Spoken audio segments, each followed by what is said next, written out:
Hi friends, ನಾನಿವತ್ತು ತರಕಾರಿ ಪಲಾವ್ ಮತ್ತು ಈರುಳ್ಳಿ ಬಜ್ಜಿ ಮಾಡ್ಕೊಳ್ತಾ ಇದ್ದೀನಿ. ತರಕಾರಿ ಪಲಾವ್ ಮಾಡೋಕ್ಕೆ ಏನೇನು ಬೇಕೋ ಅದನ್ನೆಲ್ಲ ಹೆಚ್ಚಿಟ್ಕೊಂಡಿದ್ದೀನಿ. ಫಸ್ಟ್ನೇದಾಗಿ ಬೆಳ್ಳುಳ್ಳಿ ಸುಲ್ಕೊಂಡು ಇಟ್ಕೊಂಡಿದ್ದೀನಿ, ಒಂದೆರಡು ಗೆಡ್ಡೆ ಆಗೋಷ್ಟು. ನಂತರ ಕೊತ್ತಂಬರಿ ಸೊಪ್ಪು ಕೂಡ ಕಟ್ ಮಾಡಿ ಇಟ್ಕೊಂಡಿದ್ದೀನಿ. ಕರಿಬೇವು, ಶುಂಠಿ, ಈರುಳ್ಳಿ, ಟೊಮೊಟೊ, ಹಸಿಮೆಣ್ಸಿನ್ಕಾಯಿ ಮತ್ತು ತರಕಾರಿಗಳನ್ನ ವಾಶ್ ಮಾಡ್ಕೊಂಡು ಕಟ್ ಮಾಡಿಕೊಂಡು ಇಟ್ಕೊಂಡಿದ್ದೀನಿ. ಫಸ್ಟ್ನೇದಾಗಿ ರುಬ್ಕೊಳ್ಳೋಕ್ಕೆ ಅರ್ಧದಷ್ಟು ಈರುಳ್ಳಿನ ಕಟ್ ಮಾಡಿ ಹಾಕ್ಕೊಳ್ತಾ ಇದ್ದೀನಿ. ಟೊಮೊಟೊ ಕೂಡ ಒಂದನ್ನ ಕಟ್ ಮಾಡಿ ಹಾಕ್ಕೊಳ್ತಾ ಇದ್ದೀನಿ. ನಮಗೆ ಎಷ್ಟು ಬೇಕು ಖಾರ ಅಷ್ಟು ಹಸಿಮೆಣ್ಸಿನ್ಕಾಯಿ ಹಾಕ್ಕೋಬೇಕು. ಶುಂಠಿ 1 ಇಂಚಷ್ಟು, ಬೆಳ್ಳುಳ್ಳಿ 2 ಗೆಡ್ಡೆಯಷ್ಟು, ಕೊತ್ತಂಬರಿ ಸೊಪ್ಪು 2 ಏಲಕ್ಕಿ, 3 ಲವಂಗ, 3 ಮೆಣಸು, ಸ್ವಲ್ಪ ಅರಿಶಿನ ಹಾಕಿ ರುಬ್ಕೊಳ್ತಾ ಇದ್ದೀನಿ. ಈಗ ಸ್ಟವ್ನ ಆನ್ ಮಾಡಿ ಒಗ್ಗರಣೆ ಹಾಕ್ಕೊಳ್ತಾ ಇದ್ದೀನಿ. 3 ರಿಂದ 4 ಟೇಬಲ್ ಸ್ಪೂನಷ್ಟು ಆಯಿಲ ಹಾಕ್ಕೊಳ್ತಾ ಇದ್ದೀನಿ. ಬಿಸಿ ಮಾಡ್ಕೊಳಕ್ಕೆ ಇಟ್ಕೊಳ್ತಾ ಇದ್ದೀನಿ. ನಂತರ ಈ ಗ್ಲಾಸಲ್ಲಿ 2 ಗ್ಲಾಸಷ್ಟು ರೈಸ್ನ ತಗೊಂಡಿದ್ದೀನಿ. ನಾನು ಸೋನಾ ರೈಸ್ ತಗೊಂಡಿದ್ದೀನಿ. ನಿಮಗೆ ಯಾವ್ದು ಬೇಕೋ ಅದನ್ನು ಯೂಸ್ ಮಾಡ್ಕೊಳ್ಳಿ. ಫಸ್ಟು ಈ ರೈಸ್ನ ನೆನೆಸಿ ಇಟ್ಕೊಳ್ಳೋಕ್ಕೆ ಇಟ್ಕೊಂಡಿದ್ದೀನಿ. ಈ ಕಡೆ ಆಯಿಲ್ ಕೂಡ ಬಿಸಿಯಾಗಿದೆ. ಸಾಸಿವೆ ಹಾಕ್ಕೊಂಡಿದ್ದೀನಿ. ಮಸಾಲೆ ಐಟಮ್ಸ್ಗಳನ್ನ ಹಾಕ್ಕೊಳ್ತಾ ಇದ್ದೀನಿ.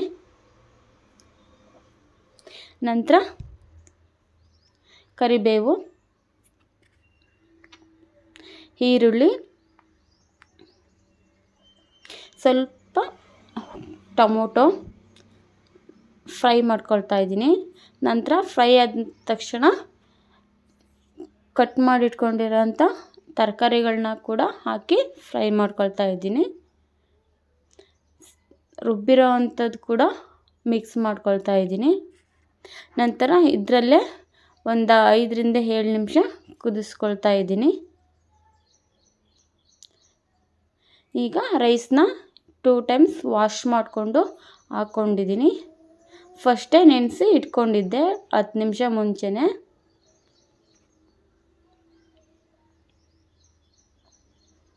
ನಂತರ ಜಾರಲ್ಲಿರೋದನ್ನು ಕೂಡ ವಾಶ್ ಮಾಡಿಕೊಂಡು ಯಾವ ಗ್ಲಾಸಲ್ಲಿ ರೈಸ್ ತಗೊಂಡಿದ್ದೆ ಅದೇ ಗ್ಲಾಸಲ್ಲಿ ನೀರನ್ನ ಹಾಕ್ಕೊಳ್ತಾ ಇದ್ದೀನಿ.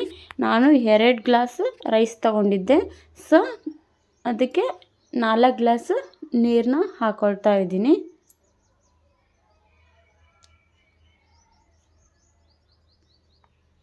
ಲಾಸ್ಟಲ್ಲಿ ಸಬ್ಬಸಿಗೆ ಸೊಪ್ಪು ಕಟ್ ಮಾಡಿಬಿಟ್ಟು ಹಾಕ್ಕೊಳ್ತಾ ಇದ್ದೀನಿ. ನಂತರ ರುಚಿಗೆ ತಕ್ಕಷ್ಟು ಉಪ್ಪು ಕೂಡ ಹಾಕ್ಕೊಳ್ತಾ ಇದ್ದೀನಿ.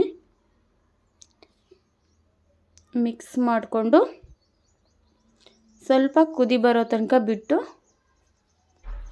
ಲಿಡ್ನ ಕ್ಲೋಸ್ ಮಾಡಿ ಒಂದೇ ಒಂದು ವಿಷಲ್ ಹಾಕ್ಸ್ಕೋಬೇಕು. ಯಾಕೆಂದರೆ ತರಕಾರಿ ಬೇಯುವಾಗ ಕೂಡ ಆಲ್ರೆಡಿ ಒಂದು 5 ರಿಂದ 10 ನಿಮಿಷ ಬೇಯಿಸಿರ್ತೀವಿ. ಸೊ ಹಾಗಾಗಿ ಜರಡಿ ಮಾಡಿರೋ ಅಂಥ ಕಡಲೆ ಹಿಟ್ಟನ್ನ ತಗೊಂಡಿದ್ದೀನಿ. ಕಟ್ ಮಾಡಿರೋ ಅಂಥ ಹಸಿಮೆಣ್ಸಿನ್ಕಾಯಿ ಕೂಡ ಹಾಕ್ಕೊಳ್ತಾ ಇದ್ದೀನಿ. ಸಬ್ಬಸಿಗೆ ಸೊಪ್ಪು, ಕರಿಬೇವು ಸೊಪ್ಪು, ಕೊತ್ತಂಬರಿ ಸೊಪ್ಪು, ಈರುಳ್ಳಿ ನಾವೆಷ್ಟು ಹಾಕ್ತೀವಿ ಅಷ್ಟು ಟೇಸ್ಟ್ ಬರುತ್ತೆ. ಈರುಳ್ಳಿ ಜಾಸ್ತಿ ಇದ್ದಷ್ಟು ಟೇಸ್ಟ್ ತುಂಬ ಚೆನ್ನಾಗಿರುತ್ತೆ. ರುಚಿಗೆ ತಕ್ಕಷ್ಟು ಉಪ್ಪು ಹಾಕ್ಕೊಳ್ತಾ ಇದ್ದೀನಿ. ಸ್ವಲ್ಪ ಚಿಟಿಕೆಯಷ್ಟು ಸೋಡಾ ಹಾಕ್ಕೊಳ್ತಾ ಇದ್ದೀನಿ. ನೀರನ್ನ ಎಷ್ಟು ಬೇಕಷ್ಟೇ ಸ್ವಲ್ಪನೇ ಹಾಕ್ಕೊಂಡು ಮಿಕ್ಸ್ ಮಾಡ್ಕೊಳ್ತಾ ಇದ್ದೀನಿ. ಯಾಕೆಂದರೆ ಫಸ್ಟೇ ನೀರನ್ನ ಜಾಸ್ತಿ ಹಾಕ್ಕೊಂಡ್ರೆ ತೆಳು ಆಗುತ್ತೆ. ಸೊ ನಾನು ಈ ರೀತಿ ಕಲಿಸ್ಕೊಂಡಿದ್ದೀನಿ. ಈ ಕಡೆ ಪಲಾವ್ ಕೂಡ ಆಗಿದೆ. ಮಸಾಲೆ ತರಕಾರಿ ಕೂಡ ಮೇಲ್ಗಡೆ ಬಂದು ನಿಂತಿಲ್ಲ, ನೀಟಾಗಿ ಬಂದಿದೆ. ಸ್ಮೆಲ್ ತುಂಬ ಚೆನ್ನಾಗಿ ಬರ್ತಿದೆ, ಘಮ ಘಮ ಅಂತಿದೆ. ಯಾಕೆಂದರೆ ಸಬ್ಬಸಿಗೆ ಸೊಪ್ಪು ಯಾವುದೇ ತಿಂಡಿಗೆ ಯೂಸ್ ಮಾಡಿರೋ ಆ ತಿಂಡಿ ತುಂಬ ಚೆನ್ನಾಗಿ ಬರುತ್ತೆ.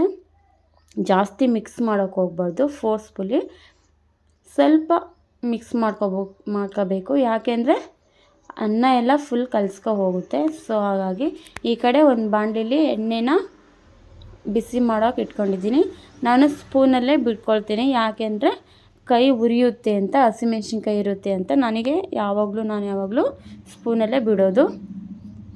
ಎಣ್ಣೆ ಫುಲ್ಲು ಕುದಿಸ್ಬಿಟ್ಟು ಬಿಡೋಕ್ಕೆ ಹೋಗ್ಬಾರ್ದು, ಯಾಕೆಂದರೆ ಬೋಂಡ ಫುಲ್ಲು ಒತ್ಕೊ ಬರುತ್ತೆ. ಸೊ ಹಾಗಾಗಿ ಮೀಡಿಯಮ್ಮಾಗೆ ಬಿಸಿ ಆದಮೇಲೆ ಹಾಕಬೇಕು. ನೋಡಿ ಈ ರೀತಿ ಹಾಕ್ಕೊಳ್ತಾ ಇದ್ದೀನಿ. ಸ್ವಲ್ಪ ಬೆಂದಿದೆ ಅಂತ ಅನ್ನೋಕ್ಕೆ ಈ ಥರ ಮೇಲ್ಗಡೆ ತೇಲ್ತಾ ಇರುತ್ತೆ. ಸೊ ಆವಾಗ ಮರ್ಚ್ ಹಾಕ್ಕೊಳ್ಬೇಕು. ಈಗ ತುಂಬ ಚೆನ್ನಾಗಿ ಬಂದಿದೆ. ಟೇಸ್ಟು ತುಂಬ ಚೆನ್ನಾಗಿರುತ್ತೆ. ಪಲಾವ್ ಜೊತೆ ಈರುಳ್ಳಿ ಬಜ್ಜಿ ತುಂಬ ಕಾಂಬಿನೇಷನ್ ಸೂಪರ್.